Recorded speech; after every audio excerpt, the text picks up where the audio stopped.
J'attends nous pas qu'à dételer. Si j'attends nous qu'à écouter. J'attends nous pas qu'à dételer. Si j'attends nous qu'à écouter.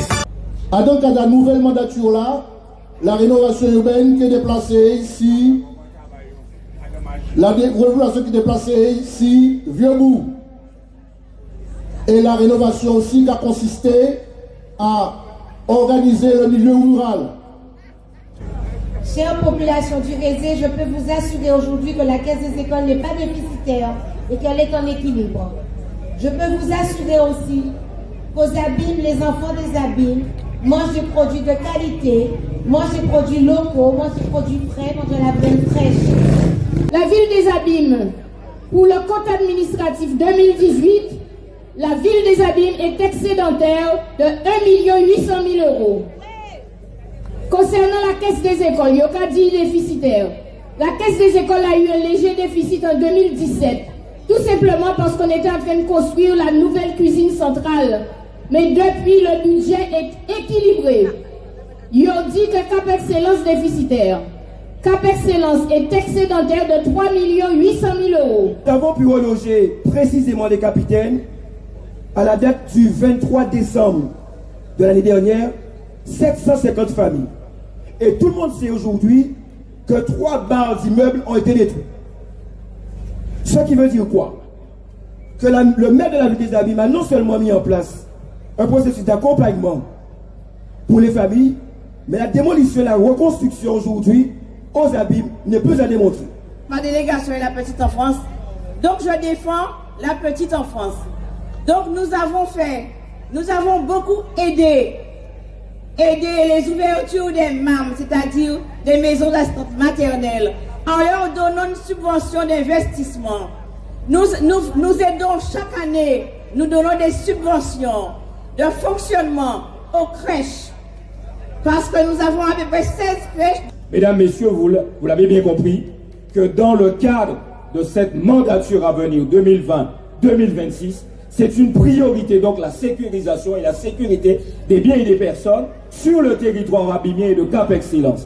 Miser sur la visibilité et l'activité de ces petits commerces. Il va améliorer le stationnement autour de ces commerces. Il va mettre en place un environnement propice à la création entrepreneuriale. On a besoin de support. Et c'est ce que nous avons décidé de faire à la ville des Abîmes, mettre en exergue le pôle fier, donner toute sa puissance au pôle fier, mais en se servant aussi de tous les dispositifs qui existent sur le territoire guadeloupéen concernant l'insertion de la jeunesse.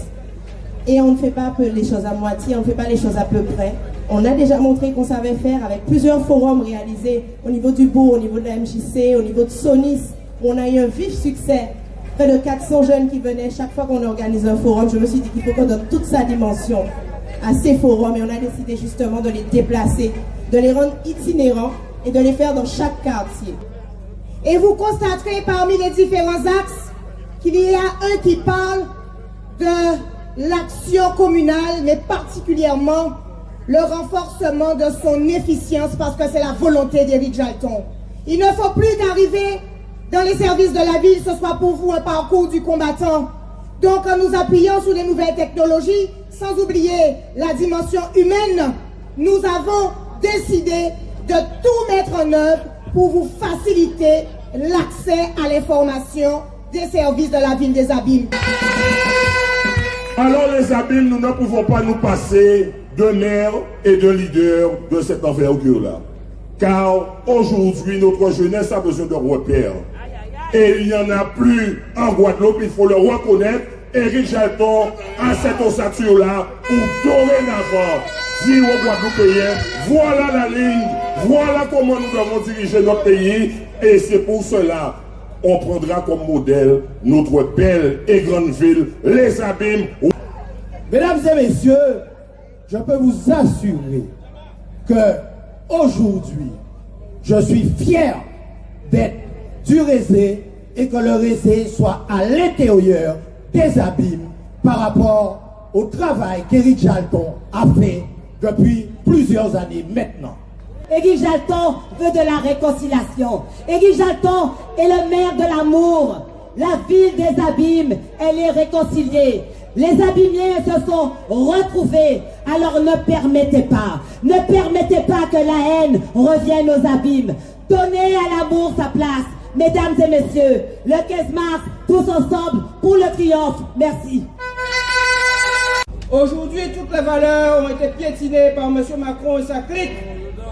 Les valeurs ont disparu pour être remplacées par le mépris, la méchanceté, la haine des petits peuples, l'opportunisme et le dirigoflisme. Chers amis, pour ces gens-là, seule l'économie et la finance comptent. Eh bien, c'est là la grandeur d'âme d'Éric Jalton. C'est de choisir les personnes en capacité d'aller défendre le bilan, d'aller parler du projet, mais d'aller aussi faire taire la calomnie.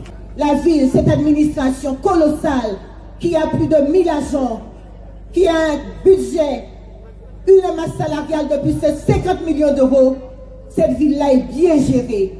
Ce n'est pas donné à tout le monde de gérer une ville de cette importance. Vous avez le bulletin de vote. Allez faire ce devoir-là. Le devoir des citoyens, le devoir d'Abimiens. Dites-vous bien que ce que vous allez faire dimanche 15 doit déterminer le reste. Nous avons, nous aux Abîmes, des exigences. L'exigence de penser à nos enfants, à nos petits-enfants, à nous tout bonnement, parce que nous devons vivre dans une ville qui est inclusive. C'est-à-dire quand on rentre, on est bien, on est accueilli, on est heureux.